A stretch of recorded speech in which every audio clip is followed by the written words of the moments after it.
Hi, my name is Ellie Steele. I'm an advanced EFT tapping practitioner, and today is part 2 of my little series on food cravings, food addiction, if you will, if you want to call it that. I don't, but some people do call it that. So today in part 2, so in part 1 we just did like basic EFT tapping for food cravings, and that works for a lot of people. So you can go and try that video if you haven't done so yet. If you've tried that and you found that you had like mixed results, kind of, maybe it worked a little bit, but it didn't last and you would have had to do it again and again and again, you can do that. You can tap every time you have a craving. I find that that's challenging to do. So there are other approaches. So tapping every time you have a craving is great. It's one approach.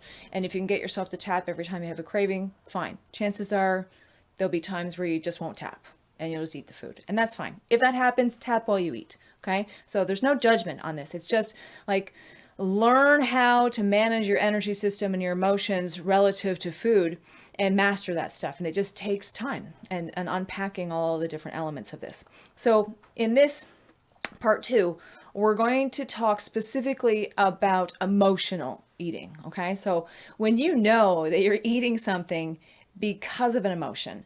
And that might be a negative emotion. It might be guilt or sadness, or loneliness is a really big one, and people often don't connect the dots on that. It could also be for positive reasons like celebration or the reward. So there's a whole host of reasons why we might eat emotionally. And honestly, if you're someone that's prone to emotional eating, chances are you've eaten in response to every emotion imaginable. So it's not like you're going to be able to unpack this and go, oh, I always eat when I'm lonely. Or I always eat when I'm bored. That's a really common one. People think it's boredom. And I like to unpack that a little bit too, because when you really dive into that, it's generally not boredom, because there's lots of things that we could do to alleviate boredom. Like you could read a book, or you could call a friend, or you could watch a show, or you could do a workout, or you could go for a walk. Like there's all kinds of things that we can do. But the draw of food is more fun. It's more appealing. And really what we're looking for there is a hit. Okay, so let's talk a little bit about food hijacking is the term that I use, rather than food addiction, because I do believe that we're dealing with really normal brains that are responding to our modern food environment. So our foods have changed so much in the last 100 years, right? Like we're just bombarded with sugar and fat and salt in all kinds of combinations and all these processed foods. And food manufacturers actually spend tons of money trying to make food more addictive. So I'm sure you've heard that catch slogan, I bet you can't eat just one. Well, that's more like a dare, because they've actually engineered the food so that it's really hard for you to eat just one. Okay, so food hijacking, completely normal, but there are degrees, right? There's a range of susceptibility for food hijacking. So if you're watching this video, you're probably more like me, and you're someone that is higher on that susceptibility scale. And we all know those people that can eat a cookie and feel satisfied. Are like, oh, I just have a cookie after dinner and then I'm fine. And that's not me, and that's probably not you if you're here. If it is, great. That's wonderful. But for so many of us, that's not the case. It's like, what are you talking about, one cookie? Like if I eat one cookie, I will want to eat the entire bag. I do not have an off switch. I've had to train my off switch, so kind of it's like manual. I really have to like work at turning off the switch. But it's just not innate. It's just not natural for me. I can just continue to eat.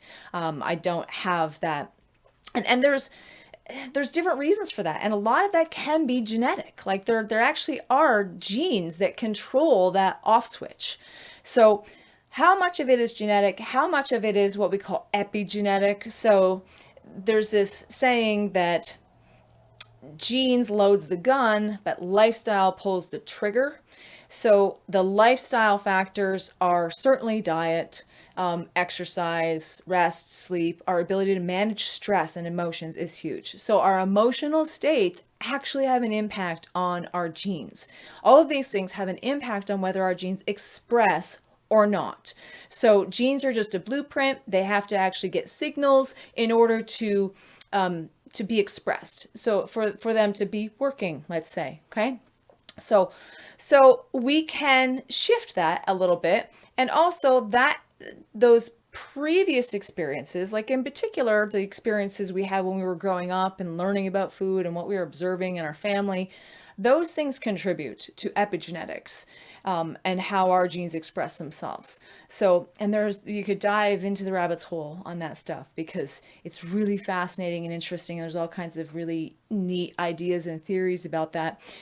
So the basic understanding here is to recognize that there's different levels of susceptibility to food hijacking. Some people are really, really low and they never really deal with it at all. It's not a problem for them at all. But they will still maybe overeat at Christmas or on their birthday, or if they, eat something really good and then they're like, oh, I finished off the whole bag. And that's not a normal thing for them. That sometimes happens. Whereas those of us that are really high on the scale, binge eating is a huge problem. Trying to exert willpower, and control that and be able to maintain health and a healthy body weight is very, very challenging. So different degrees, different people. Okay. So food hijacking is when you eat the food and you get this like little mini explosion, quite similar on a smaller scale to what happens with other addictive substances. So there's the brain neurotransmitters are kind of all gone haywire, and you get big floods of certain neurotransmitters that make you feel really good, and you get releases of endorphins, and that's the hit. So plenty of things in this world can give us a hit. Food is one of them, and if you're more susceptible, you become what would be considered addicted to it, but on a much smaller scale, because it doesn't have the same physiological power as substances that are more powerful, like heroin, for example, right? So that's why I prefer not to call it food addiction. And I also don't like the idea of people walking around with a label that I'm a food addict. Like that doesn't serve anyone in my opinion. So I think it's much better to kind of normalize it, recognize that this is a normal brain responding to an unnatural situation where you're dealing with a substance that has this capability of overwhelming and hijacking your brain. So I teach people how to get unhijacked, how to control, how to use harm reduction strategies, basically how to live a normal life, knowing that occasionally you're going to eat foods that are going to hijack you, making that a conscious choice, and then figuring out how to get unhijacked. So that's kind of my basic philosophy. So let's go back here now. The idea of this video is to tap on the emotional drivers for eating. So if you've had a bad day and you come home and you know that the first thing that you're going to reach for, and maybe it is a glass of wine or a drink, and this will work in the same way for that craving or that response to alcohol as it would for food. Okay, so you're reaching for a substance to make you feel better. You feel whatever it is, this negative emotion, and you are looking for a solution to that. And often food, alcohol, a cigarette, whatever it might be, that is the solution for a lot of people. Whatever the drug of choice is, you can use this tapping. We're focused here on food today, but you can certainly use it for other things. Okay, so let's just imagine this scenario, and you can use this video if you're in the middle of that scenario, or you can just imagine it and know that this is likely to happen at some point in the next period of time, day, 2 days, week, month, whatever. You know that this is a pattern for you where you eat in response to emotion, whether that's stress, whether that's exhaustion, whether that's, feeling guilty or just feeling lonely or feeling whatever it is. Okay, so let's say it's the end of the day and you really want to eat whatever it is you want to eat. And maybe you haven't even connected that you have these emotions and that's what drives the behavior. So think about that now. Is it possible that you're feeling emotions and your brain thinks that food is a solution? That's often the case, but sometimes it takes some digging to see the connection, because it's It's wired into us and it becomes a knee-jerk response. We feel the emotion, immediately we have the craving, and we don't even have the opportunity to really identify or feel the feeling. It's just, oh, I have this craving. I just really want whatever it is. I want some, something that's in your cupboard. I want to eat that bag of chips when I get home. And you didn't even connect that I'm thinking about my coworker and the bad conversation we had today. That's what you're thinking about, and immediately your brain goes, I'm going to eat that bag of chips when I get home. That's very often the case. So see if you can watch for that connection. Okay? So you're at the end of the day, you really want to eat whatever it is, whatever that craving is, and chances are there's some emotion that's driving the craving. Got me? Don't need to know what the emotion is. I don't need to know what the food is. You know what the food is. You might know what the emotion is. You might not. That's okay. Tap with me. Side of the hand. Even though I have this feeling and it really makes me want to eat, I acknowledge it. It's okay. I deeply and completely accept myself anyway. Okay? Tapping through the points now. I have this emotion and it makes me want to eat. I'm feeling this feeling and it's making me want to eat. I want to eat in response to this hard emotion. I have this hard emotion and my brain thinks food is a solution. My brain thinks that food is a solution to this emotion. I have an emotion. I don't know what to do with it. My brain wants to help reduce it, and it thinks the food will help. Take a breath. You can assess it. See how it feels. You might now know what the emotion is. If you didn't before, you might be fully feeling it. You might be in the middle of it. You might have this awareness. This is anger. This is sadness. This is whatever it is. If you know what the emotion is now that was driving the need to eat, focus your EFT on the emotion. Okay? Try to make it specific about, whatever it was that happened that day. If you're feeling a feeling about that or about a specific situation, be as specific as you can. It's hard in a situation like this. But as much as you can, be specific, okay? And then you can just say what I say, or you can change the language. Even though I feel this feeling, and it makes me want to eat. I deeply and completely accept myself. I acknowledge this feeling. It's okay to feel whatever I feel. It might be painful. And my brain thinks food will help. And it might help for a second. But it won't alleviate these feelings. It won't change the situation. And I'll probably just feel worse after I eat it.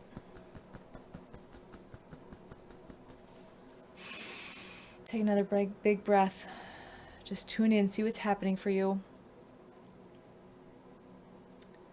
And I just want to remind you to take control, take responsibility for your own emotional state here. If this is getting really intense, you might just want to stop the video and just keep tapping. Trust your instincts. Most people can take pretty good care of themselves emotionally, but if you're someone that's really unstable or has a hard time with that, you might want to get some support for that, okay? So just tap through the points again. Even though I have this feeling, and it makes me want to eat, I deeply and completely accept myself. I feel this emotion. It makes me want to eat. Even though I know the food won't help. It's the best I have. I don't know how to deal with this any other way. But what if I could be open to a different way? What if there's something I could do about this emotion? What if I don't need to eat to solve this problem? Nice deep breath.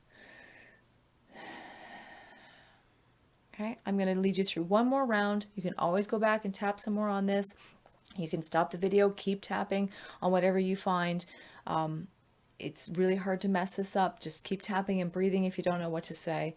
And you probably will get some insights, and you'll get somewhere, and you'll get some relief. Okay, tap again.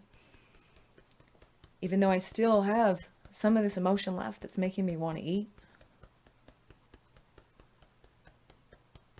I deeply and completely accept myself. And it's okay.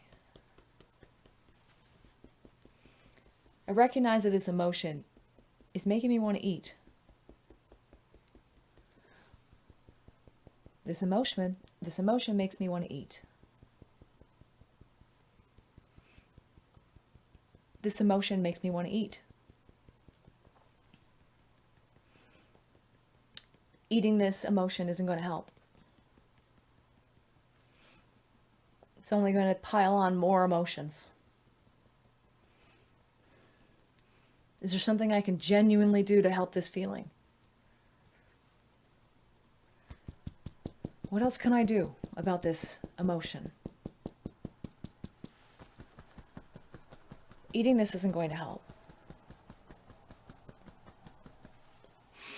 Stop, take a breath. Now, a couple of ideas for you on other things you can do with the emotion. Obviously, you can talk about it. Talk to someone. Reach out to a friend or family member. One thing that I recommend while you're venting with someone, vent and tap. Even if you're on the phone, talking about your day, tap while you do. Chances are it's going to come down much faster. And then you're not going to throw it all over them. But, when we have good, close friends, that's part of the relationship, right? We are able to talk to each other. If you don't have the opportunity to do that, journaling is also amazing. Or if you don't want to burden someone with it, journaling is great. I use it all the time to help me with my feelings. So in your middle of journaling, if you feel like overwhelming emotion, just stop and tap, and you can actually help get those emotions moving through your system. So there's 3 things we can do with a feeling, right? You can express it, so talking to someone, even writing it in a journal, doing something about it, So if there's something that needs to be done or said in relation to this, and you need to, have a strong boundary, or there's some reasonable expectation or action you could take to help deal with the situation that's creating the feelings, then we might have to do that. And if there's blocks to that, you might have to use EFT to do that. Okay, so that's express it. You can also suppress it or repress it, push it down. That's why a lot of us do that. Push it down, don't feel it. It's not important. We discount it and we bury it. The thing is, we bury our feelings alive. So they're still in there, they're fermenting, right? They're causing problems, they're coming out. Sometimes they're coming out as physical symptoms. So that's another thing we do with feelings, or you can release it. So releasing it and expressing it sometimes go hand in hand. Sometimes when you express it, it also is allowed to be released. Sometimes it's not. And tapping, EFT tapping, is one of the best ways I know to release stuck emotions. And they're released from our energy system. I mean, we are these electrical beings, and emotions have energy. So the idea that tapping on these acupuncture meridians kind of works like energetic Drano. It's moving things through you so that you can process them, so that you can really truly feel those feelings, and your brain gets the message that it's okay to feel feelings even when they're painful. You don't have to avoid them, and that's often what we're trying to do. We don't want to feel the feelings because they're painful, so we avoid with whatever way we can avoid, and eating is one of the ways we avoid feeling our feelings. So I hope that was helpful. Come back and tap on this anytime you feel like you need to. If you know that you're eating in response to emotions, this should help break it open a little bit so you'll have more insights and know where to go. If you get stuck, you can always contact me, Ellie at evolutionwellness.ca. Check out evolutionwellnesscoach.com, EFTtapping.ca for lots of tips and help with this. Okay, thanks and good luck.